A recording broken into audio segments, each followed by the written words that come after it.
우리 하나님 말씀 보도록 하겠습니다. 하나님 말씀은 요한복음 9장 1절에서 5절까지 말씀입니다. 요한복음 9장 1절에서 5절까지 말씀. 우리 5절 말씀이니까 함께 우리 봉독하도록 하겠습니다. 시작. 예수께서 길을 가실 때에 날 때부터 맹인된 사람을 보신지라. 제자들이 물어 이르되 랍비여, 이 사람이 맹인으로 난 것이 누구의 죄로 인함이니까? 자기니이까 그의 부모니이까?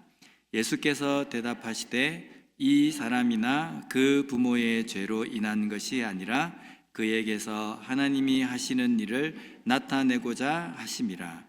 때가 아직 낮음에 나를 보내신 이의 일을 우리가 하여야 하리라.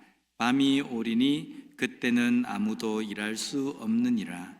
내가 세상에 있는 동안에는 세상의 빛이로라. 아멘. 한 주간도 말씀으로 승리하셨습니까? 요즘 저희 집에는요, 저녁이 되면 농구를 보는 게 낙입니다. 하루는 농구를 보다가 문득 그런 생각이 들었습니다. 2m 정도 되는 저 사람이 살고 있는, 저 사람이 숨을 쉬고 있는 저곳의 공기는 어떨까라는 생각이 드는 겁니다. 저는 키가 좀 작습니다. 그래서 지난주에도 영상을 녹화를 하려고 이 무대에다가 이렇게 앵글을 맞췄는데, 손 목사님이 하시는 앵글에 맞춰가지고 했는데, 이제 제가 설교할 그 영상을 딱 보니까 요 입 위에만 이렇게 딱 촬영이 딱 된 겁니다. 아, 사람에게는 뭔가 다른 게 있구나. 근데 제가 어릴 때부터 이 키 작은 것에 대해서 컴플렉스가 되게 심했습니다. 컴플렉스를 가지고 있으니까 키 큰 아이들이 다 적으로 보이는 겁니다. 물리쳐야 한다, 이런 생각만을 가지고 있는 겁니다. 그런데 어느 순간인가 그 컴플렉스를 극복을 하게 되면요, 지금 나의 이 상황에서 내가 무엇을 내가 더 개발하고 내가 그 얻은 것을 더 내가 좀 강점으로 내가 가질 것인가, 이 고민을 하게 되면 뭔가 좀 달라집니다. 그래서 여기까지 제가 온 것 같아요. 우리의 신앙에도 보면요, 우리의 삶 속에 내 환경을 탓하기만 하면 부정적인 것들밖에 보이지 않습니다. 내가 이게 없고 저게 없고 이런 생각만 가지거든요. 그런데 내가 지금인 이 상황에서 하나님께서 무엇을 하기를 원하시는가, 이것을 우리가 바라본다면요, 분명히 내 삶에서도 더 돋보이게 할 수 있고 그 강점으로서 내가 그것을 개발할 수 있는 부분이 분명히 있다는 겁니다. 또한 하나님께서는 이걸 하기를 원하신다는 겁니다. 그래서 우리가 지금 있는 이 환경 속에서 내가 무엇을 할 수 있는지, 내 신앙에서는 어떤 부분을 내가 개발하고 내가 신경을 써야지만이 더 내가 나은 신앙인으로 살아갈 수 있을지, 이걸 고민할 수 있는 우리 성도님들이 되셨으면 좋겠습니다. 항상 이야기하지만, 말씀을 드리지만요, 이걸 위해서 우리가 해야 될 것은 하나님의 말씀을 붙들고 살아가는 것이라는 겁니다. 말씀을 붙들지 않으면 내 인생의 설명서를 모르기 때문에 내가 어디로 가야 하는지, 어떤 무엇을 해결해야 하는지를 알 수 없다는 겁니다. 그래서 매일 하나님의 말씀을 붙들고 그 말씀과 씨름하는 우리 성도님들이 되셨으면 좋겠습니다. 예수님과 제자들이 길을 갈 때에 길을 가다가 맹인을 만납니다.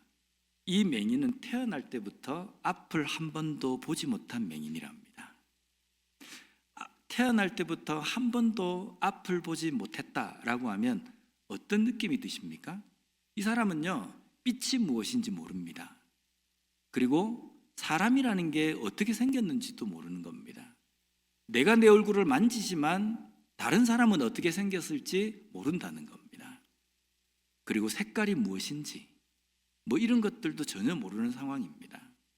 그런 사람을 우리가 볼 때에 우리는 어떤 생각이 먼저 들어야 됩니까? 저 사람이 보지 못하는 것이 누구의 죄 때문일까?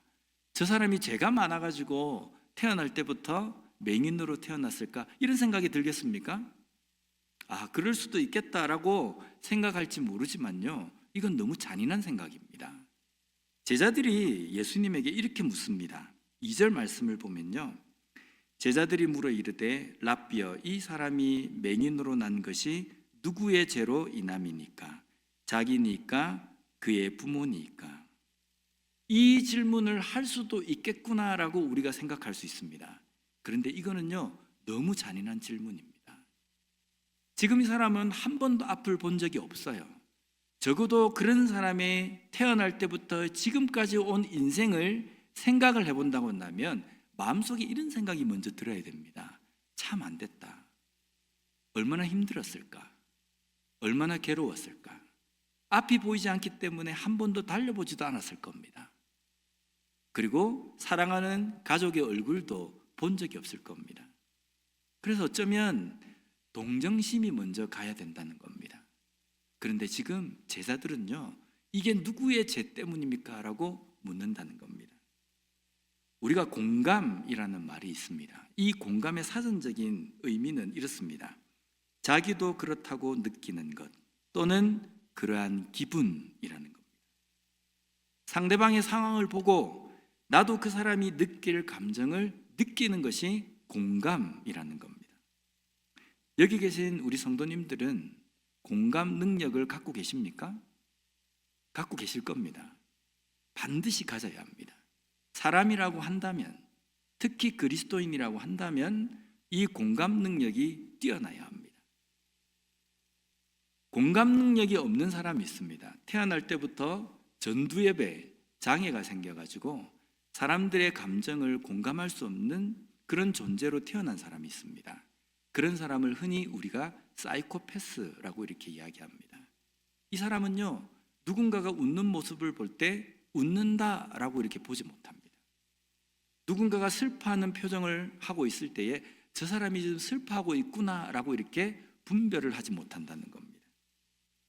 다른 사람의 감정을 공감할 수 있다라는 것은요, 너무나도 중요한 겁니다. 그런데 제자들은요, 이 가운데서 정죄와 판단을 먼저 하고 있다는 겁니다.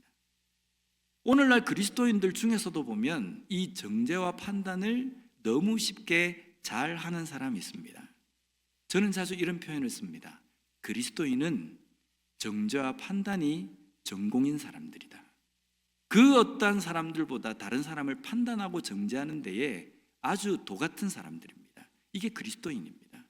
그렇기 때문에 우리가 판단하고 정죄하는 것이 너무나도 쉽게 다른 사람을 향할 수 있다는 겁니다.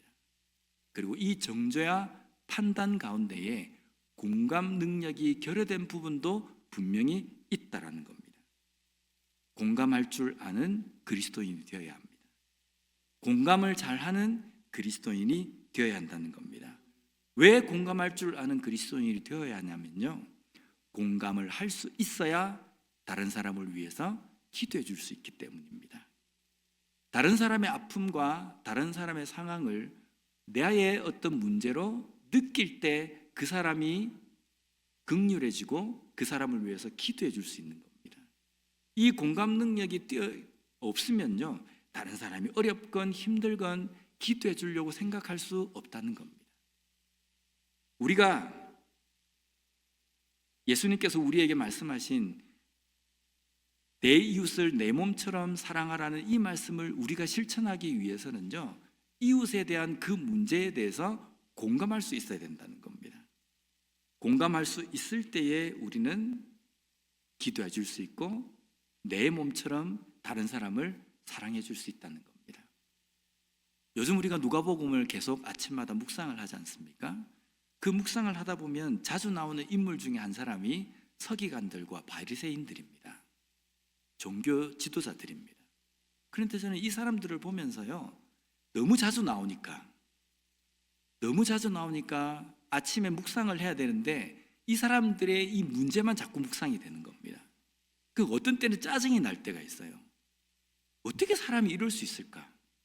누군가가 정말 불치의 병에 시달리다가 예수님을 만남으로 인해서 나음을 입었는데 적어도 종교 지도자라고 한다면 정말 다행이다. 저 사람이 그토록 힘든 그 상황에서 이제 새롭게 뭔가 자유함을 얻었구나, 뭔가 그런 기쁨을 함께 공감할 수 있어야 되는데, 그 상황에서 이들이 보는 거는요, 어떻게 안식일에 이런 일을, 어떻게 예수가 지가 뭔데 죄사함을 다른 사람에게 줄 수 있느냐, 이런 식으로만 본다는 겁니다. 그런 생각 안 드십니까? 적어도 저 어려움 가운데 평생을 시달린 사람이 예수님을 만남으로 말미암아 정상인처럼 그 병이 나음을 입으면 적어도 마음속에 공감하는 능력이 있다고 한다면 참 잘됐다. 얼마나 힘들었을까. 지도자들인데, 종교 지도자들인데, 일반 백성들의, 일반 사람들의 영적인 부분들을 잘 깨닫고 그 영적인 부분들을 양육하는 지도자인데 어떻게 그렇게 생각할 수 있을까? 우리가 그렇게 생각이 든다면 들 수 있어야 된다는 겁니다. 그래서 우리는 그리스도인으로서 정말 잘 공감하는 그런 그리스도인이 되었으면 좋겠습니다. 그럼 우리 자신에게 물어봐야 되겠죠. 나는 정말 잘 공감하는 그리스도인인가? 내 배가 부르면요, 다른 사람의 배고픔이 봐지지가 않습니다. 내가 배가 고프면 다른 사람의 배부름이 시기와 질투가 나는 겁니다. 공감 능력이 떨어지기 때문입니다. 누구의 죄로 인함입니까? 그의 부모의 죄입니까? 아니면 그 사람의 죄입니까? 이렇게 묻는 제자들에게 예수님은 이렇게 답하십니다. 3절 말씀을 보면요, 예수께서 대답하시되 이 사람이나 그의 부모의 죄로 인한 것이 아니라 그에게서 하나님이 하시는 일을 나타내고자 하심이라. 예수님의 이 말씀은 여러 가지 의미를 우리에게 주십니다. 첫 번째는 우리들에게 일어나는 일 속에서 하나님의 하시는 일을 볼 줄 아는 사람이 되어야 한다라는 말씀입니다. 우리는 우리의 삶에 어떤 일이 일어나면 무엇부터 우리가 생각합니까? 왜 나에게 이런 일이 일어나야만 하는가라고 생각합니다. 그래서 왜 일어나는지, 왜 나에게 이 일이 일어나는지 열심히 분석을 합니다. 그래서 어떤 결론을 얻습니다. 그런데 우리 그리스도인은요, 그 일 속에서 하나님의 하시는 일을 알아내야 된다는 겁니다. 우리 가정에 왜 이런 일이 일어났지? 우리 교회에 왜 이런 일이 일어났지? 그것을 분석할 때 하나님께서 이렇게 하시려고 이 일을 만나게 하셨구나라는 것을 깨달을 줄 아는 것이 그리스도인이 되어야 된다는 겁니다. 그런데 이 과정에서 모든 고난에다가 하나님의 어떤 뜻이 있다라고 적용해서는 안 됩니다. 이게 정말 중요합니다. 고난에는 의미가 있지만 모든 고난을 하나님의 어떤 뜻으로 결부시켜서 이야기할 수 없다는 겁니다. 어떤 것은 하나님께서 나에게 어떤 메시지를 주시기 위해서 어려움을 당하게 할 때가 있습니다. 또 어떤 어려움은요, 사람이기 때문에 이 땅의 삶을 살아가다가 누구나 만날 수 있는 문제를 만날 때가 있다는 겁니다. 어떤 문제를 만나든지 그 문제 앞에서 과연 이 일이 왜 나에게 일어났는지를 우리는 하나님께 물어야 한다는 겁니다. 또 한 가지 중요한 것은요, 어떤 고난과 어떤 어려움을 하나님의 일과 결부시킬 때 나에게만 결부시켜야 합니다. 다른 사람에게, 다른 사람이 어떤 어려움과 힘든 상황을 만나고 있을 때 앉혀놓고 그러죠. 자, 집사님 잘 생각해보라고. 하나님 앞에 회개하지 않은 게 분명히 있을 거라고. 신앙생활 열심히 하지 않기 때문에, 기도생활 열심히 하지 않기 때문에 이 어려움이 집사님에게 생겼습니다. 이렇게 하지 말라는 겁니다. 우리 그리스도인들이 정말 쉽게 범할 수 있는 잘못입니다. 어떤 고난과 어려움의 그 가운데서 하나님의 어떤 뜻으로 나에게 이 문제를 만나게 하셨는가, 이걸 물을 때는 철저하게 나에게만 적용시켜야 된다는 겁니다. 그래서 다른 사람을 향해서 정죄하고 판단하는 모습은 우리가 분명히 조심해야 된다는 것을 우리가 잊지 말아야 됩니다. 지난 주간에 우리가 매일 성경 묵상한 부분 중에 이런 말씀이 있습니다. 예루살렘에 그 갈릴리 사람들이 제물을 드릴 때 빌라도가 그들을 학살을 합니다. 그래서 그들이 드리는 그 제물에 그들의 피가 섞인 사건, 그리고 예루살렘 망대가 무너져 가지고 많은 사람이 죽습니다. 그 일을 보면서 주변에 있는 많은 사람들이 그런 생각을 가졌습니다. 저 사람들은 다른 사람보다 죄를 많이 지었기 때문에 저 사고를 당했다라는 겁니다. 이게 얼마나 위험한지 아십니까? 이 사고방식은요, 어쩌면 우리 한국교회가 과거로부터 지금까지 있으면서 교회에서 공공연하게 가르쳐지고 공공연하게 인정하고 생각했던 사고방식입니다. 왜냐하면요, 너무나도 이 어려움과 고난을 설명하기가 쉽기 때문입니다. 저에게 어떤 어려움이 만약에 있어요. 우리의 삶에 어떤 어려움이 생겼습니다. 생겼을 때에 도대체 하나님께서 왜 나에게 이 어려움을 주셨을까라고 생각할 때 답이 안 나와요. 답이 안 나오는데 당신의 죄 때문이다. 당신이 신앙생활 열심히 하지 않았기 때문이다. 기도 열심히 하지 않았기 때문이다. 말씀을 열심히 읽지 않았기 때문이다. 방금 제가 이야기한 이 원인 중에 우리가 하나도 다 자유로운 사람이 없다는 겁니다. 기도 생활 열심히 잘 안 하죠. 말씀 생활 열심히 잘 안 합니다. 교회 봉사 열심히 잘 안 합니다. 나에게 여전히 죄가 있습니다.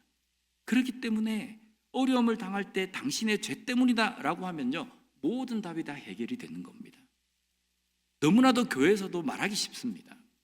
목사님, 저에게 왜 이 어려움이 왔는지 난 도무지 이해가 안 됩니다. 목사님, 왜 제가 이 어려움을 당해야 됩니까? 라고 할 때 목사도 답이 없어요. 왜 하나님께서 그 일을 주셨는지, 그 일을 당한 그 개인만 알 수 있는 겁니다. 기도 가운데 그걸 깨달아야 되는데 답하기 어렵거든요. 그러니까 당신의 죄 때문입니다. 게으르기 때문입니다. 신앙생활 열심히 하지 않았기 때문입니다. 이렇게 답하면요, 답이 너무나도 쉽게 되기 때문에 교회 안에서 이렇게 이야기가 되어졌다는 겁니다. 그러니까 우리 속에 그런 생각을 갖고 있다는 겁니다. 이런 생각을 갖고 있으니까 그리스도인들이 제일 잘하는 게 뭐냐면 나는 덜 죄인, 저 사람은 더 죄인이라는 겁니다. 내가 어떤 어려움을 당하면 이유가 없는 것이고 다른 사람이 어떤 어려움을 당하면 저 죄 때문이고 내가 봐라 뭘 했나, 저 사람이 저렇게 살더니만 저 어려움을 꼭 당하네, 내가 저렇게 될 줄 알았다, 몰랐으면서 이런 이야기를 한다는 겁니다. 얼마나 우리 신앙생활 하는 데서, 교회 생활하는 데서 조심해야 될 문제인지 모릅니다. 우리의 삶에서 일어나는 일 가운데서 하나님의 일을 볼 수 있는 삶이 되어야 합니다. 지금 우리 각자에게 어떤 상황을 주셨다고 한다면요, 그 일을 통해서 하나님은 어떤 일을 이루시려고 하는가, 이것을 깨닫는 것이 중요하다는 겁니다. 예수님께서 3절의 말씀을 주신 두 번째 이유는요, 맹인된 것이 그 누구의 죄로 인함이 아니다라는 겁니다. 부모가 자녀를 낳았어요. 근데 이 아이가 태어날 때부터 어떤 기형적인 부분을 가지고 태어나면요, 평생을 부모 마음 가운데에 죄책감을 가지고 살아가게 됩니다. 내가 결혼 전에 이 나쁜 짓을 해서 아이가 이렇게 기형으로 태어났구나. 내가 결혼하고 난 다음에 이 아이를 배웠을 때 내가 이런 잘못을 했기 때문에 아이가 기형으로 태어났다. 평생을 부모는 죄책감에 시달리면서 살아간다는 겁니다. 정말 그렇습니까? 부모가 죄를 지으면 자녀가 기형으로 태어납니까?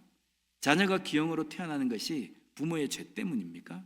그러면 누가 봐도 악독한 삶을 살아가는 가정 가운데에 정말 정상인 자녀가 태어나는 경우가 더 많습니다. 그럴 때 그것은 어떻게 설명하시겠습니까? 부모의 삶은 개떡 같은데 자녀는 너무나도 착하게 크는 가정이 있다는 겁니다. 그건 어떻게 설명하시겠습니까? 자녀가 선천적으로 기형으로 태어났건 이 아이가 자라면서 문제아로 자라건 부모의 죄와는 상관이 없다는 겁니다. 오늘 우리에게도 이런 생각이 있기 때문에 우리는 이 상황을 보면서 그럴 수도 있겠구나라고 생각할 수 있다는 겁니다. 그러나 예수님은 답을 내주십니다. 그 누구의 죄 때문은 아니다라는 겁니다. 그러면 하나님께서는 이 일을 통해서 무엇을 말씀하시고자 원하시는가? 아무도 모릅니다. 나에게 이 상황을 만나게 하신 그 이유가 무엇일까? 모릅니다. 내가 이 어려움을 당한 이유는 무엇일까? 모릅니다. 모르기 때문에 우리는 기도해야 된다는 겁니다. 기도하면요, 하나님께서 이 일을 왜 만나게 하셨는지 깨닫게 하신다는 겁니다. 기도하지 않으면 이것을 깨닫지 못합니다. 하나님의 뜻이 어디에 있는지 모르기 때문에 우리는 기도해야 된다는 겁니다. 마태복음 5장 45절 말씀해 보면요, 이같이 한즉 하늘에 계신 너희 아버지의 아들이 되리니 이는 하나님이 그 해를 악인과 선인에게 비추시며 비를 의로운 자와 불의한 자에게 내려주심이라. 죄를 많이 지은 사람의 햇빛은 자외선이 엄청나게 세고, 죄를 덜 지은 사람에게 내리는 햇빛은 자외선이 좀 낮고, 이런 상황이 아니지 않습니까? 모든 사람들에게 햇빛은 동일하게 비춰집니다. 모든 사람들에게 비는 동일하게 내려진다는 겁니다. 모든 사람들에게 하나님은 동일한 은혜를 내려주십니다. 모든 사람들에게 어려움도 만날 수 있도록 하신다는 겁니다. 그러나 그 가운데에서 하나님의 뜻을 볼 줄 알기 위해서는 우리는 반드시 기도해야 된다는 겁니다. 오늘 내가 이 일을 만난 이유가 무엇일까? 내 삶에 이 일이 일어나도록 하신 하나님의 뜻은 어디에 있을까? 우리는 그것을 깨달아야 한다는 겁니다. 오늘 나면서 앞을 보지 못하는 자를 만난 것은 그 누구의 죄 때문이 아니라 하나님의 하실 일을 보여주시기 위함이라는 겁니다. 그런데 이 사람에게 하나님께서는 무엇을 보여주시기 위해서 이 하나님의 말씀이 여기에 기록되어 있는지 우리는 오늘 이 말씀을 통해서 우리가 알 수 있습니다. 오늘 이 나면서 소경이 된 자를 만난 이 사건을 통해서 우리에게 하시고자 하는 말씀은 무엇이냐면요, 나면서도 앞을 보지 못했던, 빛을 보지 못했던 자가 예수 그리스도를 만남으로 빛을 보게 된 그 사건을 통해서 빛으로 오신 예수님을 우리에게 선포하시기 위해서입니다. 예수님께서 이 땅에 오신 것은 영원한 죽음 가운데, 영원한 암흑 가운데 있는 우리를 구원해서 빛으로 인도하시기 위해서 예수님께서 오셨다는 겁니다. 이야기를 하면요, 이런 생각이 드는 경우가 있습니다. 내가 죄인이라고 이야기하긴 하는데 내가 얼마나 큰 죄인인지 감이 잘 안 올 때가 있습니다. 그렇지 않습니까? 뭘 내가 일주일 동안 내가 살아간 것도 보면 그렇게 특별하게 잔인하게 산 것도 아니고 죄인으로 산 것도 아닌데, 매일매일 주일마다 말씀을 통해서 듣다 보면 내가 심각한 죄인이라고 하는데 도무지 그게 이해가 안 될 때가 있습니다. 당연합니다. 이해가 안 됩니다. 왜냐하면 나면서부터 암흑 가운데 있었기 때문입니다. 나면서부터 한 번도 보지 못한 사람은요, 당신은 보지 못합니다 라는 이 말조차도 이해를 못합니다. 왜냐하면 보는 게 뭔지 모르기 때문입니다. 우리는 아담의 범죄 이후로 암흑 가운데, 영원한 죽음 가운데 처해진 존재들입니다. 그런 존재들에게 하나님은 계속적으로 말씀하십니다. 너희들이 그 영원한 죽음 가운데, 멸망 가운데 있는 인간을 구원하기 위해서 예수 그리스도가 오셨다라고 말씀하지만 우리는 그게 전혀 마음에 와닿지 않습니다. 도대체 밝음이 뭘까? 도대체 암흑 가운데 사는 게 뭘까? 이 자체가 우리가 구분이 가지 않습니다. 왜냐하면 나면서부터 우리는 악한 존재로, 죄를 범한 존재로, 심판 가운데 있는 존재로, 영원한 멸망 가운데 있는 존재로 태어났기 때문입니다. 빛을 경험해 보지 못했기 때문에 우리는 빛으로 오신 예수 그리스도를 마음 가운데 깨달아질 수 없다는 겁니다. 그래서 우리는 이 말씀을 들을 때에 하나님의 말씀으로 인하여서 나에게 빛으로 오신 예수 그리스도를 깨닫기 위해서 말씀을 통해서, 기도를 통해서 우리는 이것을 깨달으려고 몸부림을 쳐야 된다는 겁니다. 예수님께서 빛으로 오심으로 인해서 암흑 가운데 있는 우리가 구원을 받고 빛 가운데 거하는 자녀가 되었다는 겁니다. 그 은혜를 깨달을 수 있는 우리가 되었으면 좋겠습니다. 우리가 잘 아는 찬송 중에 나의 갈 길 다가도록이라는 이 찬송이 있습니다. 이 찬송을 지은 사람이 페니 크로스비라는 여사입니다. 이 사람은요, 생후 6주 때에 이 의사가 연고를 잘못 처방을 해가지고 이 앞을 못 보게 된 겁니다. 생후 6주니까 어쩌면 날 때부터 한 번도 앞을 보지 못한 사람입니다. 그런데 이 사람이 예수님을 만나고 그리고 그가 작곡한 찬송시만 해도 9,000곡이 넘습니다. 근데 그 중에서도 보면 나의 갈 길 다가도록이라는 이 찬송의 가사를 보면요, 그녀의 신앙 고백을 우리가 잘 알 수 있습니다. 앞이 보이지 않아도 캄캄해도 막막해도 예수님이 나의 삶을 인도하시니 나에게 있는 주님의 은혜를 내가 어떻게 의심하겠느냐라는 겁니다. 내가 볼 수 없다고 빛이 없다라고 말한다는 것은 어리석은 겁니다. 내가 보지 못하고 내가 느껴지지 못하기 때문에 예수님이 나와 함께 하시지 않는다, 하나님의 은혜가 나와 함께 없다라고 이렇게 말할 수 없다는 겁니다. 내가 보지 못하지만, 내가 듣지 못하지만, 내가 느끼지 못하지만 하나님의 하늘과 같은 그 은혜는 항상 나와 함께 한다는 겁니다. 이것이 우리의 신앙의 고백이 되어야 한다는 겁니다. 오늘 이 나면서 맹인을 낫게 하신 이 사건을 통해서 예수님은 이것을 우리에게 선포하시려고 하셨습니다. 영원한 암흑 가운데 있는 우리가 예수 그리스도를 만남으로 말미암아 빛의 자녀로 살게 되었다는 것, 이 얼마나 기적 같은 은혜입니까? 그런데 이 기적 같은 은혜를 선포하시는 이 자리에서 제자들과 주변에 있는 사람들은 이 맹인이 누구의 죄 때문입니까? 이것만을 지금 따지고 있다는 겁니다. 공감할 수 있는 능력이 없기 때문에 그들은 하나님의 은혜를 보지도 느끼지도 체험하지도 못했다는 겁니다.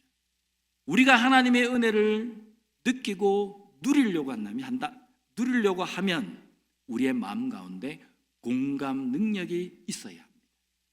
다른 사람을 긍휼히 여길 줄 아는 마음이 있어야 합니다.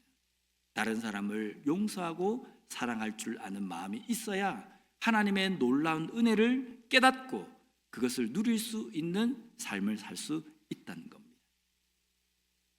항상 우리는 이렇게 기도해야 합니다. 하나님, 나에게 공감할 수 있는 능력을 주십시오. 그래서 다른 사람을 긍휼히 여길 줄 알고 사랑할 줄 아는 마음을 통하여서 하나님께서 나에게 주신 그 은혜를 깨닫고 매 순간순간마다 내 삶 속에서 하나님의 하실 일이 무엇인지를 온전히 깨달으며 살아갈 수 있는 그리스도인이 되게 해달라고 그러한 기도를 하며 항상 우리의 삶 속에 함께 하시는 하나님의 은혜를 경험하고 누리며 살아가는 우리 모두가 되었으면 좋겠습니다.